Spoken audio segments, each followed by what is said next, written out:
रामपुरा गांव की सुबह हमेशा की तरह शांत थी। खेतों पर सुनहरी धूप धीरे धीरे बिखर रही थी और चारों ओर सुकून का माहौल था। दीनदयाल चारपाई पर बैठे लगातार खांस रहे थे। रमेश उनके पास दवा की खाली शीशी लेकर खड़ा था। पिताजी, आपकी दवा खत्म हो गई है। दीनदयाल हल्की मुस्कान के साथ बोले, कोई बात नहीं बेटा, 2-4 दिन बिना दवा के भी काम चल जाएगा। पहले घर का राशन लिया। रमेश की आंखें भर आईं। ऐसा मत कहिए पिताजी, दवा भी आएगी और राशन भी। लेकिन पैसे कहाँ हैं बेटा? रमेश चुप हो गया। कुछ पल बाद उसने धीमी आवाज में कहा, आज मंडी में गेहूं बेचकर आया हूं। पूरे महीने की मेहनत के सिर्फ 3,000 रुपए मिले। उनमें से उधार चुका दिया। अब जेब में मुश्किल से 200 रुपए बचे हैं। परेशान मत हो, भगवान मेहनत करने वालों का साथ कभी नहीं छोड़ता। मैं हारना नहीं चाहता पिताजी, लेकिन समझ नहीं आ रहा क्या करूं। खेती से अब घर चलाना मुश्किल हो गया है। रास्ता जरूर मिलेगा बेटा, बस ईमानदारी मत छोड़ना। रमेश ने पिता के पैर छू लिए। मैं वादा करता हूं, चाहे कितनी भी परेशानी आए, गलत रास्ता कभी नहीं अपनाऊंगा। उसी समय दरवाजे पर आवाज आई। अरे दीनदयाल, घर पर हो? अरे सुखदेव भाई, आइए आइए। सुखदेव चाचा अंदर आए तो रमेश का उतरा हुआ चेहरा देखकर बोले, क्या बात है रमेश, आज बहुत परेशान लग रहे हो। रमेश ने सारी बात बता दी। सुखदेव चाचा कुछ देर सोचते रहे, फिर मुस्कुराकर बोले, अगर मैं तुम्हें ऐसा काम बताऊं जिसमें मेहनत भी हो और कमाई भी, तो करोगे? चाचा, मैं कोई भी ईमानदार काम करने को तैयार हूँ। मैं अभी शहर से लौट रहा हूँ। वहाँ एक चीज देखी, शाम होते ही लोगों की लंबी लाइन लग जाती है। क्या? तंदूर मोमोज। रमेश ने हैरानी से पूछा, मोमोज तो सुना है, लेकिन तंदूर मोमोज क्या होते हैं? पहले मोमोज भाप में पकते हैं, फिर मसालों में मिलाकर कोयले के तंदूर में सेके जाते हैं। ऊपर से मक्खन और खास मसाला डाला जाता है। खुशबू ऐसी कि दूर खड़ा आदमी भी चला आए। लेकिन हमारे गांव में तो किसी ने कभी नहीं बेचे। यही तो मौका है। जो चीज नहीं होती है, लोग उसे जरूर चखना चाहते हैं। रमेश के चेहरे पर कई दिनों बाद मुस्कान आई। सच चाचा? हाँ बेटा, लेकिन याद रखना, स्वाद से पहले ईमानदारी बिकती है। मैं ये बात कभी नहीं भूलूंगा। अगली सुबह रमेश पहली बस से शहर पहुंच गया। भीड़ भाड़ वाले बाजार में मदन की दुकान के सामने ग्राहकों की लंबी कतार लगी थी। नमस्ते भैया, मैं रमेश हूँ। सुखदेव चाचा ने भेजा है। मदन मुस्कुराया। आओ भाई, तुम्हारा ही इंतजार था। मैं तंदूर मोमोज बनाना सीखना चाहता हूँ। सीख जाओगे, लेकिन मेहनत करनी पड़ेगी। मैं पूरी मेहनत करूंगा। मदन ने सबसे पहले आटा गूंथना सिखाया। आटा बिल्कुल संतुलित होना चाहिए, तभी मोमोज मुलायम बनेंगे। फिर उसने ताजा पनीर, प्याज, शिमला मिर्च, हरा धनिया और अपने खास मसालों से भरावन तैयार की। ध्यान रखना रमेश, बासी पनीर कभी मत इस्तेमाल करना। जी भैया। स्वाद का राज सिर्फ मसाले नहीं, बल्कि साफ नीयत और ताजा सामान होता है। रमेश ने गंभीर होकर कहा, मैं वादा करता हूँ, मेरी रेडी पर हमेशा शुद्ध और ताजा खाना ही मिलेगा। 3 दिन तक रमेश ने सुबह से रात तक हर छोटी बड़ी बात सीखी। विदा होते समय मदन ने उसके कंधे पर हाथ रखा। जब तुम्हारी दुकान पर भीड़ लगे, तब भी ईमानदारी मत छोड़ना। यही मेरी सबसे बड़ी पूंजी होगी। शाम को जब वो रामपुरा लौटा तो दीनदयाल दरवाजे पर खड़े उसका इंतजार कर रहे थे। आ गए बेटा? पिताजी, कल से हमारा नया सफर शुरू होगा। क्या करने वाले हो? कल से पूरे रामपुरा में गरीब तंदूर मोमोज वाला की रेडी लगेगी। मैं मेहनत करूंगा और सबसे पहले आपकी दवा कभी बंद नहीं होने दूंगा। दीनदयाल की आंखों से खुशी के आंसू बह निकले। उन्होंने बेटे के सिर पर हाथ रखा और बोले, भगवान तुम्हारी मेहनत जरूर सफल करेगा बेटा। सुबह होते ही रमेश जल्दी उठ गया। उसने नहाकर भगवान के सामने दीपक जलाया और फिर तंदूर, स्टीमर, ताजा पनीर, सब्जियां और मसाले अपनी छोटी सी रेडी पर सजा दिए। दीनदयाल बाहर आए और बोले, बेटा, आज तेरी जिंदगी का पहला दिन है। याद रखना, ग्राहक सिर्फ खाना नहीं, भरोसा भी खरीदता है। रमेश ने पिता के पैर छुए। आपका आशीर्वाद मेरे साथ है पिताजी। आज कोई भी ग्राहक खाली हाथ नहीं जाएगा। रमेश रेड़ी लेकर रामपुरा की चौपाल पहुंच गया। उसने तंदूर जलाया। कुछ ही देर में कोयलों की आंच तेज हो गई। उसने ताजे पनीर की स्टफिंग तैयार की, मोमो स्टीमर में रखे और फिर उन्हें अपने खास मसाले में मिलाकर तंदूर में सेकने लगा। धीरे धीरे तंदूर मोमोज की खुशबू पूरे चौपाल में फैलने लगी। रास्ते से गुजर रहे लोग रुकने लगे। एक बुजुर्ग बोले, अरे रमेश, आज क्या नया बना रहा है? रमेश मुस्कुराया। चाचा तंदूर मोमोज, एक बार चखिए, अगर पसंद ना आए तो पैसे मत दीजिए। इतने में गांव के मुखिया भी वहां आ गए। रमेश, ये तंदूर मोमोज क्या होते हैं? मुखिया जी, पहले स्वाद चखिए, फिर फैसला कीजिए। रमेश ने गर्मा गर्म मोमोज पत्तल में रखे, ऊपर से मक्खन लगाया और लाल चटनी परोस दी। मुखिया ने पहला निवाला खाया। कुछ पल तक वे चुप रहे, फिर मुस्कुराकर बोले, वाह, ऐसा स्वाद तो मैंने कभी नहीं खाया। पास खड़े लोग भी बोल उठे, हमारे लिए भी एक एक प्लेट लगा दो। देखते ही देखते रेड़ी के सामने लाइन लग गई। रमेश बिना घबराए सभी को ताजे मोमोज बनाकर खिलाता रहा। दोपहर होने से पहले उसके सारे मोमोज बिक चुके थे। घर लौटते समय उसके हाथ में पहली अच्छी कमाई थी। घर पहुंचते ही उसने पैसे दीनदयाल के हाथ में रख दिए। पिताजी, आज की पहली कमाई। दीनदयाल की आंखें भर आई। भगवान तुझे हमेशा खुश रखे बेटा। अगले ही दिन रमेश सबसे पहले बाजार गया। उसने पिता की दवा खरीदी, घर का राशन लिया और बची हुई रकम से अगले दिन के लिए ताजा पनीर मंगवा दिया। धीरे धीरे पूरे रामपुरा में उसकी चर्चा होने लगी।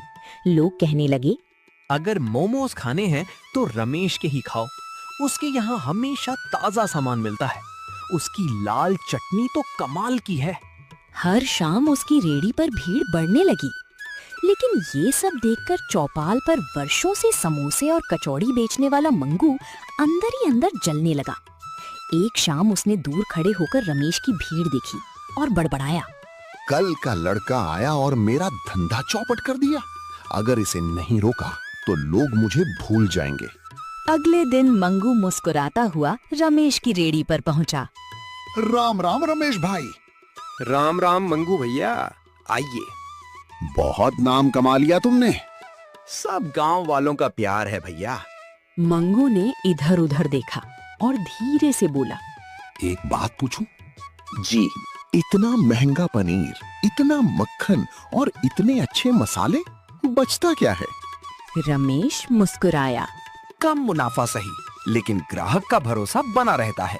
अगर सस्ता सामान इस्तेमाल करो तो कमाई दोगुनी हो जाएगी। रमेश ने सिर हिलाया। नहीं भैया, मेरे पिताजी कहते हैं कि बेईमानी से कमाया पैसा कभी बरकत नहीं देता। मंगू हंसते हुए चला गया, लेकिन उसके मन में कुछ और ही चल रहा था। 2 दिन बाद पूरे गांव में एक नया बोर्ड लगा दिखाई दिया, मंगू के स्पेशल तंदूर मोमोज, सबसे सस्ते, सबसे स्वादिष्ट। गांव वाले हैरान रह गई।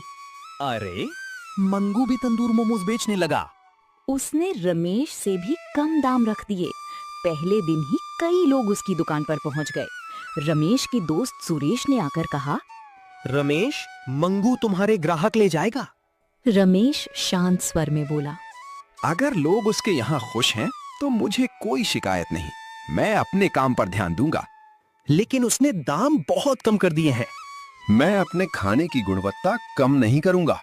उसी शाम दीनदयाल ने पूछा, बेटा, आज ग्राहक कुछ कम थे? हाँ पिताजी, लेकिन कोई बात नहीं। घबराना मत।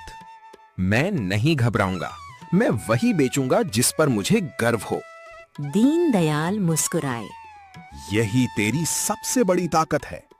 उधर मंगू दुकान के पीछे अपने नौकर से कह रहा था, ताजा पनीर मत निकाल, पुराना वाला इस्तेमाल कर। ऊपर से मसाले ज्यादा डाल देना, किसी को पता नहीं चलेगा। नौकर डर गया। मालिक, अगर किसी की तबीयत खराब हो गई तो? मंगू गुस्से से बोला, ज्यादा समझदार मत बन, मुझे सिर्फ मुनाफा चाहिए। उधर रमेश अपनी रेडी पर आखिरी ग्राहक को भी मुस्कुराकर ताजे तंदूर मोमोज परोस रहा था। उसे बिल्कुल अंदाजा नहीं था कि मंगू की लालच बहुत जल्द पूरे गांव में एक बड़ा तूफान खड़ा करने वाली है। अगले कुछ दिनों तक मंगू की दुकान पर अच्छी भीड़ लगी रही। कम दाम और तीखे स्वाद के कारण कई लोग उसकी तरफ खिंचने लगे। रमेश की रेडी पर पहले जैसी भीड़ नहीं थी, लेकिन जो ग्राहक आते वे मुस्कुराकर कहते, रमेश भाई, हमें स्वाद के साथ भरोसा भी चाहिए।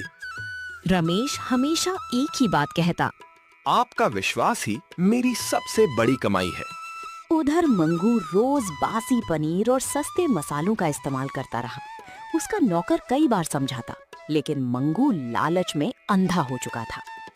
एक शाम चौपाल पर अचानक अफरा तफरी मच गई। राकेश पेट पकड़कर जमीन पर बैठ गया। अरे, कोई मुझे वैद्य जी के पास ले चलो, पेट में बहुत तेज दर्द हो रहा है। कुछ ही देर में 2 और गांव वाले भी पेट दर्द और उल्टियों की शिकायत लेकर वहां पहुंच गए। मुखिया जी ने घबराकर पूछा, तुम लोगों ने कल क्या खाया था? मुखिया जी, हम सब ने मंगू के तंदूर मोमोज खाए थे। ये सुनते ही चौपाल में सन्नाटा छा गया।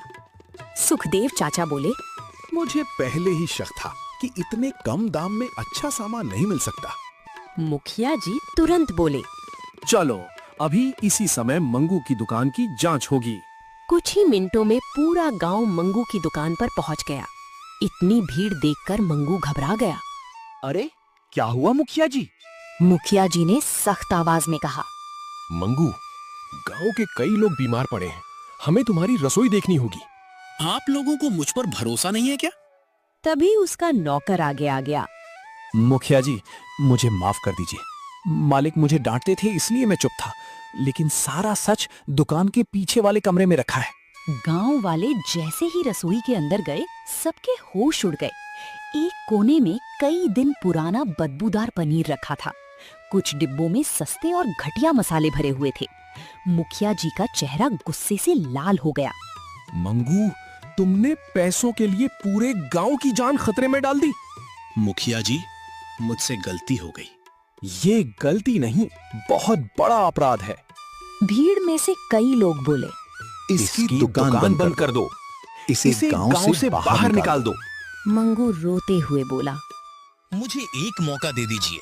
तभी रमेश आगे आया। मुखिया जी, अगर इजाजत हो तो मैं कुछ कहना चाहता हूँ। मंगू भैया ने बहुत बड़ी गलती की है, सजा जरूर मिलनी चाहिए। लेकिन अगर इंसान अपनी गलती मान ले तो उसे सुधरने का एक मौका भी मिलना चाहिए। सभी लोग रमेश की तरफ देखने लगे। मंगू की आंखों से आंसू बहने लगे।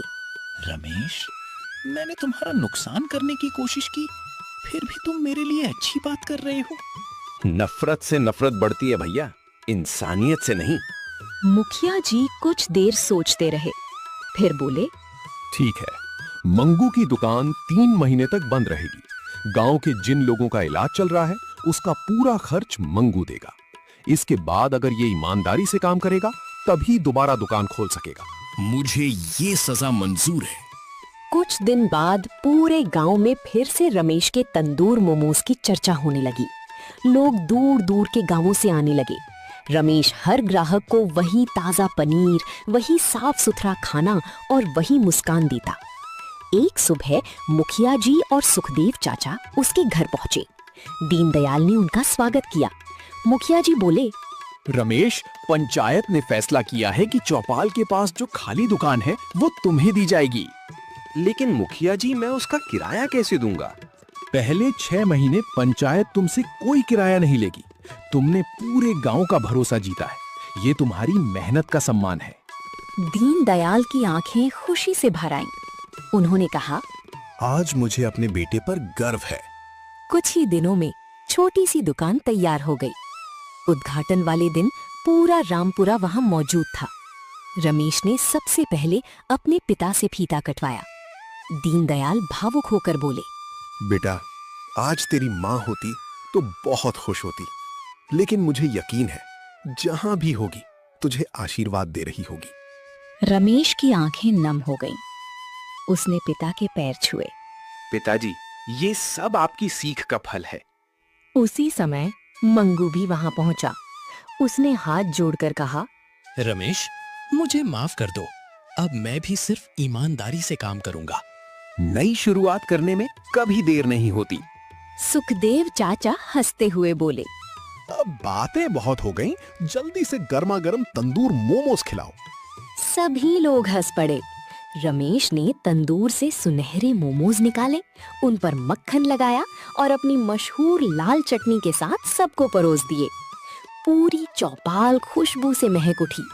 हर किसी के चेहरे पर मुस्कान थी। दीनदयाल दूर खड़े अपने बेटे को देख रहे थे। उनकी आंखों में गर्व और संतोष साफ दिखाई दे रहा था। रमेश ने अपनी मेहनत, ईमानदारी और धैर्य से ये साबित कर दिया कि जिस व्यापार की नींव सच्चाई पर रखी जाती है, उसे दुनिया की कोई ताकत गिरा नहीं सकती। तो वीडियो को लाइक करें, चैनल को सब्सक्राइब करें